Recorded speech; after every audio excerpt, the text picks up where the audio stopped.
porque o Corpo de Bombeiros encontrou na manhã desta terça um corpo de um homem que estava desaparecido desde a noite do domingo após ter o carro arrastado por uma tromba d'água em Carnaúba dos Dantas. Quem tem as informações é a Isaiana Santos, que fala com a gente ao vivo, direto da redação. Isa, quais são as informações sobre esse corpo encontrado? Oi, Natália. Oi, Natália. Boa tarde para você, para quem acompanha o TCM Notícia. Pois é, os moradores lá da comunidade conseguiram ver o corpo do homem, que foi identificado como José Everaldo Dantas, 48 anos. O corpo dele emergiu lá nas águas.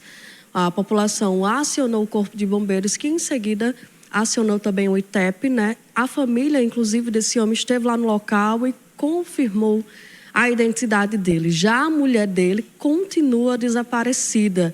Infelizmente, esse caso aconteceu no último domingo, dia 3. Né? O casal ele tentou passar por uma que a gente costuma chamar de passagem molhada, mas aí o carro acabou sendo arrastado, né, pela força da água. A gente percebe aí, inclusive, acabamos de ver, né, uma sangria lá na cidade de Jucurutu, na barragem Oiticica. Então é um momento em que os rios e os açudes estão cheios.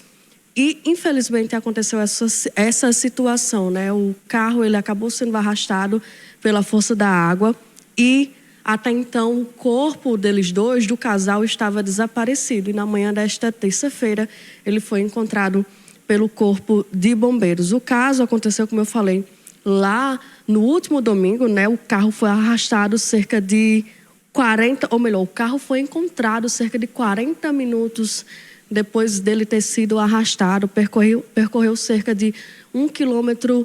Então, de fato, foi um caso muito grave, né? E aí, agora pela manhã, o Corpo de Bombeiros conseguiu localizar o homem, 48 anos, como eu falei, foi identificado como José Everaldo Dantas, de 48 anos. Natália, até o momento para a gente alertar a população, né? Eu acabei de falar que é um momento em que os rios e os açudes estão enchendo. Então, se você que é acostumado, né, passar lá pelaquele local, como foi o caso desse casal, tentar passar por uma passagem molhada, né, tentar evitar, porque a gente nunca sabe como é que a água vai se comportar. Nesse caso, acabou arrastando o casal. Infelizmente, resultou nessa tragédia.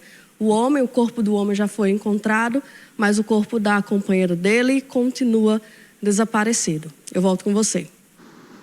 Aí as informações de Isaiana sobre essa pessoa desaparecida, que ainda continua o corpo desaparecido lá em Carnaúba dos Dantas. O corpo do homem, era um casal, já foi localizado, né? Um fato lamentável. E esse alerta que é importante a gente dar em relação aos cuidados na travessia, nesse momento de barragens cheias também aqui no Rio Grande do Norte.